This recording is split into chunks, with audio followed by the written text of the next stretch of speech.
Conmueve el mundo con su estruendo y nos asombra con maravillas. El Rey de gloria, el Rey de majestad.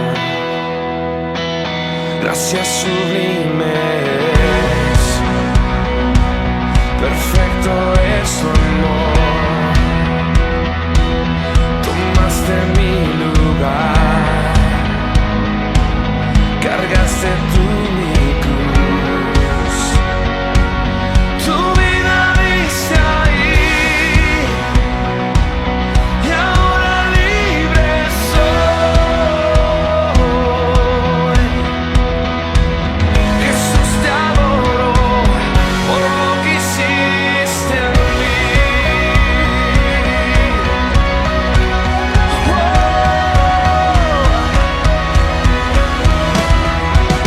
Pusiste en orden todo el caos, nos adoptaste como tus hijos. El Rey de gloria, el Rey de majestad.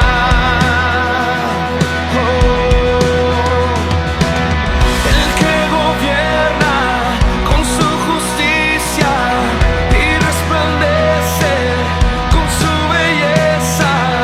El Rey de gloria, el Rey de majestad. Gracias sublimes, perfecto es tu amor. Tomaste mi lugar, cargaste tú mi cruz. Tu vida diste ahí y ahora libre soy. Jesús, te adoro por lo que hiciste en mí.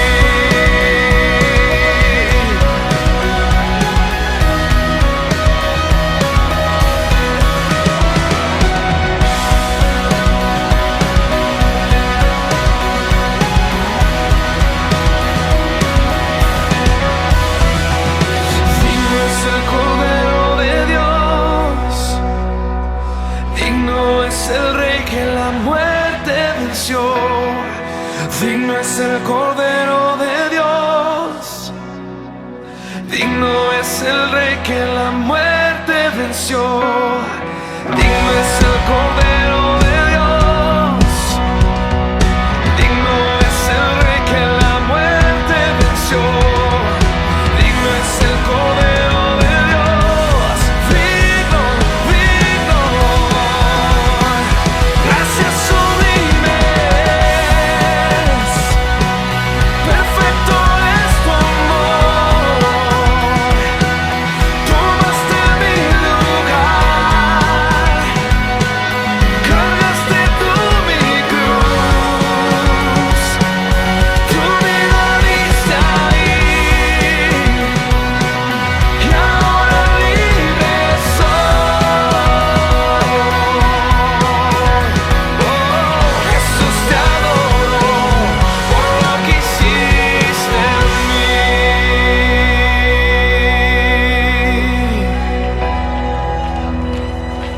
Gracias sublimes, perfecto es tu amor. Tomaste mi lugar,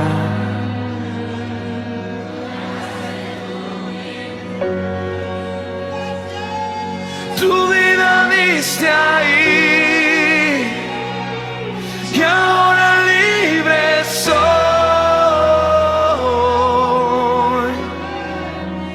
Jesús te adoro por lo que hiciste en mí.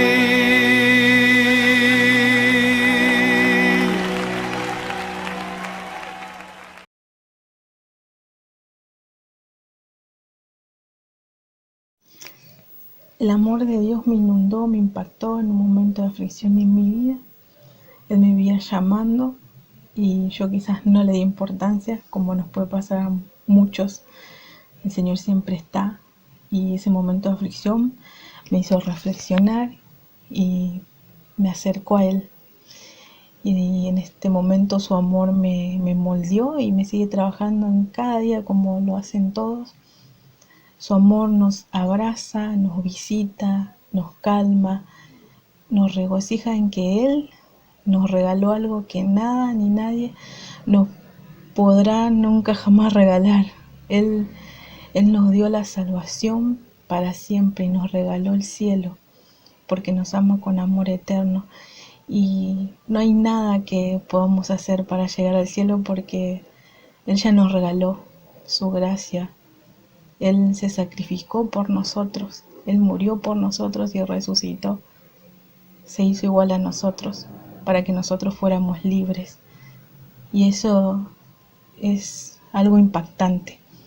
Su amor es algo impactante que entra en nuestras vidas cuando nosotros empezamos a buscarlo, porque Él ya nos buscó antes de que nosotros naciéramos. Antes de que este mundo existiera, Él nos buscó, porque nos ama con amor eterno. Hay un pasaje que relata muy bien su amor, que está en 1 de Juan 4, del 8 al 13. Nosotros amamos porque Él nos amó primero.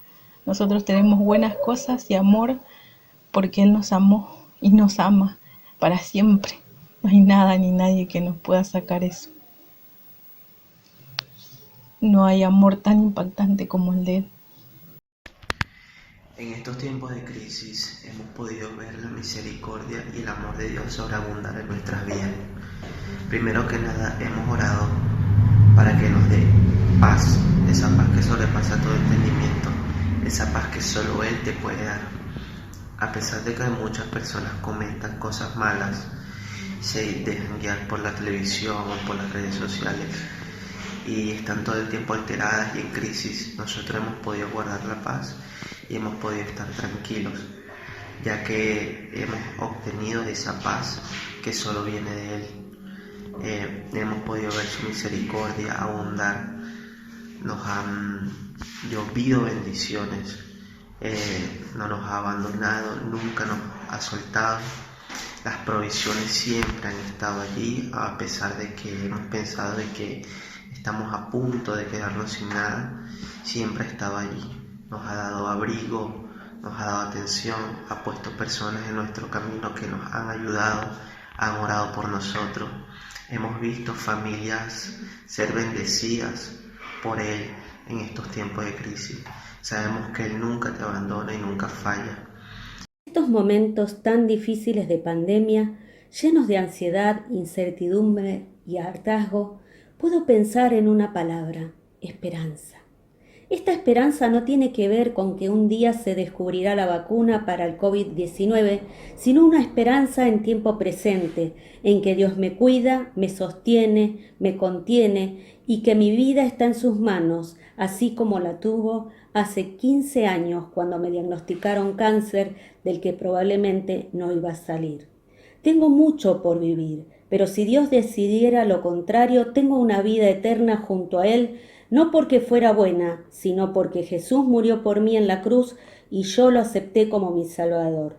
Uno de mis textos preferidos de la Biblia es: yo sé muy bien los planes que tengo para ustedes, afirma el Señor, planes de bienestar y no de calamidad, a fin de darles un futuro y una esperanza. Y esa paz que no se puede comprender ni decir con palabras es la paz que me sostiene en estos tiempos. Con la llegada de esta pandemia a todo el mundo, sentí mucho dolor por la gente que moría. Sé que hay un Dios que me escucha, que me guarda y sostiene, pero no solo ruego por mí, por mis seres queridos, sino también por aquellos que no saben dónde irán cuando partan. Yo soy una persona muy mayor, casi llegando a los 97 años. He pasado por momentos difíciles, enfermedades, muerte de seres queridos, muy queridos, pero Dios me sostuvo y llenó de su paz mi corazón. Te invito que confíes en Él, que nunca falla. Hola, ¿alguna vez escuchaste estas frases? Dios mío, ¿por qué no me ves? ¿Por qué no haces algo en medio de mi dolor? Es que no te das cuenta cuánto estoy sufriendo. Son frases comunes que parten de la desesperación del ser humano, del dolor, de la impotencia. Pero qué bueno es ver que las Escrituras nos muestran la realidad de Dios respecto al dolor del hombre. Y vemos en muchos relatos que podríamos mencionar, pasando por el Antiguo Testamento y el Nuevo Testamento, pero nos vamos a detener en un relato de Jesús frente a una multitud, capítulo 9 de Mateo. Jesús mira la multitud y las Escrituras dicen que al ver las multitudes tuvo compasión de ellas porque estaban desamparadas y dispersas como ovejas sin pastor. Y en todos los relatos que encontramos de la compasión de Jesús frente al hombre, dos ciegos que ruegan recibir la vista y Jesús poniendo sus manos sobre ellos y compadeciéndose, dice la Biblia. O una viuda entrando en una ciudad porque está velando a su único hijo y Jesús la ve y le dice: mujer, no llores. Y levanta a su hijo de la muerte. Y muchos otros relatos que podríamos mencionar. Hay 3 marcas. Jesús mira el dolor del ser humano. Jesús se compadece. Compasión es sufrir juntos. Jesús siente empatía, es parte de ese sufrimiento con el ser humano. Y Jesús actúa. Siempre actúa. Nos lo muestran las Escrituras. Hoy actúa de forma infinita, insondable, inimaginable. Nosotros podemos encasillarlo en que Dios tiene que hacer esto para ayudarme, pero Dios tiene infinitas alternativas de actuar. Pero después de mirar este relato, vemos que Jesús se hizo acción en la cruz. Él fue efectivamente el buen pastor que vino a dar su vida por las ovejas. Él resolvió el tema de la eternidad de las ovejas. La inaccesibilidad del hombre hacia Dios. Imposible. Demasiada santidad absoluta de Dios y demasiado pecado en el hombre. Y Jesucristo en la cruz permitió el acceso a Dios para pasar una eternidad con Él. Maravilloso, ¿verdad? Ahora yo te hago esta pregunta. Si Jesucristo ya resolvió el tema de la eternidad para el ser humano, ¿no se va a ocupar también de lo que te está pasando hoy, de tu dolor y de tu sufrimiento? Te invito a orar. Digámosle juntos: Señor Jesús, creo en ti, ayúdame a creer más en ti, ayúdame a depender de ti. Y gracias, porque estoy seguro que te ocupás de mi situación por la cual estoy pasando hoy. En el nombre de Jesús oramos al Padre. Amén. Amén. Ahora vos me dirás: bueno, pero hoy por hoy, ¿qué hago con todo este sufrimiento? ¿Qué hago con todo lo que siento?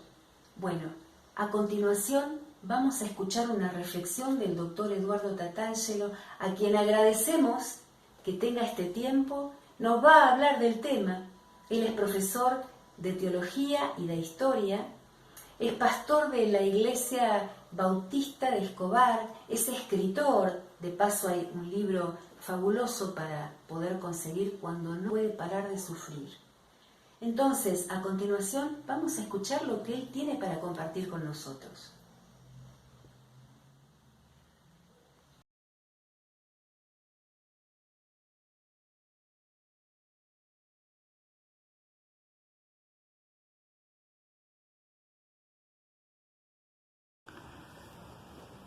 Hola, ¿cómo están? Queremos reflexionar brevemente sobre esta circunstancia excepcional que estamos viviendo, como el coronavirus, la pandemia, todos los males asociados que ha traído, como la crisis económica, los quebrantos en fábricas, la desocupación, el hambre en muchas familias que han visto reducidos a cero de un día para el otro sus ingresos. Queremos reflexionar sobre estas circunstancias desde un punto de vista de fe, desde un punto de vista cristiano. Tratar de incorporar a nuestra manera de pensarlo los modos que tiene la Biblia, el Nuevo Testamento, de pensar circunstancias de este tipo. Y quiero leerles en esta ocasión unos breves versículos de la carta del apóstol Pedro. Quiero leerles en 1 de Pedro, capítulo 4, versículo 12, que dice así: Queridos hermanos, no se extrañen de verse sometidos al fuego de la prueba como si fuera algo extraordinario. Al contrario, alégrense de tener parte en los sufrimientos de Cristo, para que también se llenen de alegría cuando su gloria se manifieste. Y acá el apóstol dice dos o tres cosas que queremos puntualizar que parecen muy importantes, significativas y también útiles en este tiempo. En primer lugar, el apóstol dice que el sufrimiento no es algo extraordinario en la vida del cristiano, no es algo raro, no es algo de lo cual deberíamos sorprendernos o asombrarnos. Estos días hemos escuchado expresiones o reflexiones que parecen venir del asombro, ¿no? ¿Por qué Dios permite esto? ¿Qué pasa? ¿Cómo entender una pandemia como esta? Y en parte esas preguntas son válidas, pero en parte reflejan una mirada poco cristiana de estos acontecimientos, porque para la Biblia el sufrimiento, el padecimiento es algo que podríamos llamar natural, ¿no es cierto? Antinatural desde el punto de vista que se da en un mundo caído, en un mundo dañado, pero natural en el sentido de que en ese mundo dañado la vocación cristiana reconoce el sufrimiento como un elemento, como una constante de la experiencia humana, ¿no es cierto? Una constante antropológica. El ser humano está llamado a sufrir y los cristianos estamos llamados también a participar de esa experiencia humana que es el sufrimiento. De manera que dice el apóstol Pedro, no se asombren, no sientan que esto es algo extraordinario o que está fuera del ordenamiento teológico, el ordenamiento de la sabiduría de Dios, el ordenamiento de su voluntad. Lo segundo que dice el apóstol Pablo aquí, que nos parece significativo, es que, al contrario, en medio de los sufrimientos, el cristiano debería alegrarse, debería tener gozo. Algo muy parecido dice el apóstol Santiago en su carta, en donde dice: tengan por la alegría más grande cuando se hallen en diversas pruebas, porque el resultado de la prueba será la paciencia, ¿no es cierto? Y esa paciencia en la fe va a tener una obra completa o cúlmine cuando nuestro carácter, nuestra interioridad, nuestro ser hijo de Dios sea transformado por completo de acuerdo al propósito de Dios. Aquí el apóstol dice algo parecido, pero le agrega un elemento teológico tremendamente conmovedor, ¿no es cierto? Dice el apóstol aquí: alégrense porque ustedes están teniendo parte en los sufrimientos de Cristo. Y este es un elemento teológico muy importante para reconocer en este tiempo. ¿Por qué parten los sufrimientos de Cristo? Cristo es nuestro Salvador, nuestro Redentor. En el pensamiento cristiano, Él viene a este mundo, a esta tierra, se hace hombre, asume toda la condición humana, y al asumir esa condición humana asume también la condición de sufrimiento, la condición de dolor, la condición de angustia, la condición de pérdida, de disminución, de tristeza, de enfermedad, de muerte. Toda esa condición la lleva a la cruz, y en la cruz realiza su entrega última y definitiva de su propia vida, ¿no es cierto?, para sanar a largo plazo todas esas desgracias y tragedias humanas. Lo que el apóstol está diciendo aquí es que cuando sufrimos, es como que tuviéramos dos alternativas. O sufrimos como las demás personas, y entonces probablemente no le encontremos ningún sentido al sufrimiento. O sufrimos como cristianos, es decir, como personas que identifican su vida con la persona de Cristo, y que entonces entienden que si son capaces de donar a Dios ese sufrimiento, ese dolor, esa pérdida, ese sufrimiento se vive compartiendo los sufrimientos de Cristo. ¿Por qué? Porque Cristo justamente asumió el sufrimiento humano como una tragedia, y su vida y su entrega caminaron hacia la redención de ese sufrimiento. Cuando yo le dono a Dios mis sufrimientos, mis padecimientos, y entiendo la razón por la cual se producen, que es que vivimos en un mundo caído, en un mundo que no es como debería ser, en un mundo que se ha deteriorado, en un mundo que, como dice el apóstol Pablo en Romanos, gime, la creación gime esperando la redención.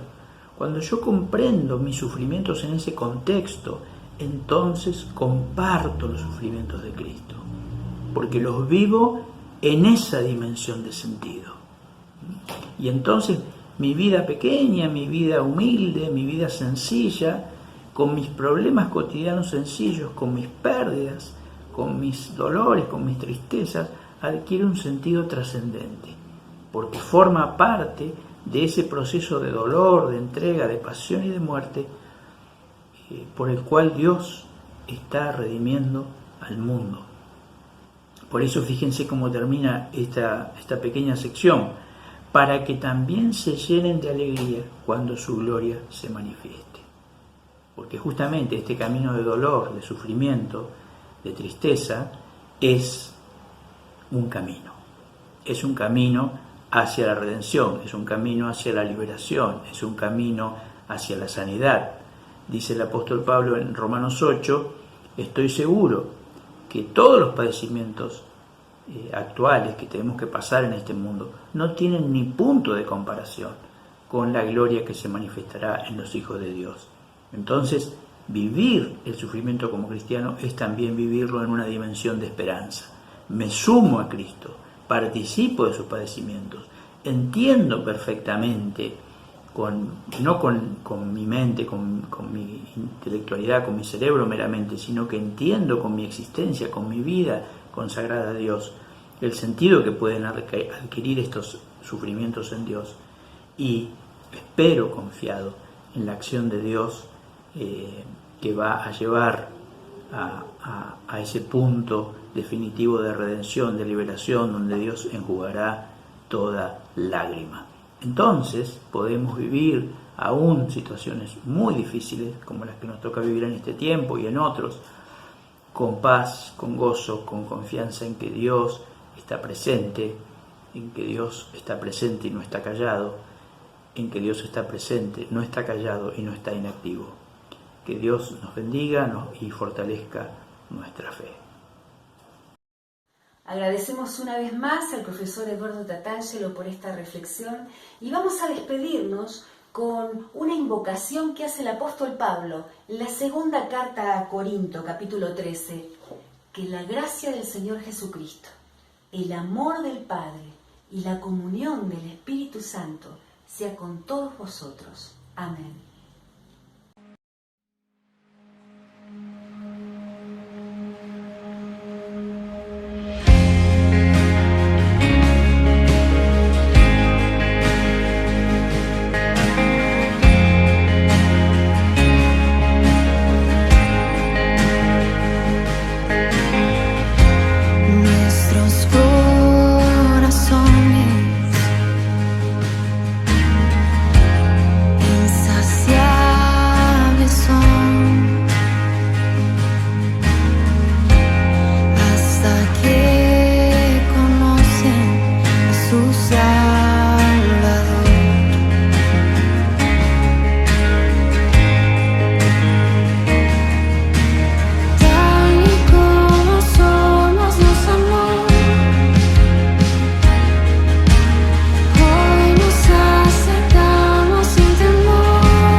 En su amor confiamos, hay descanso.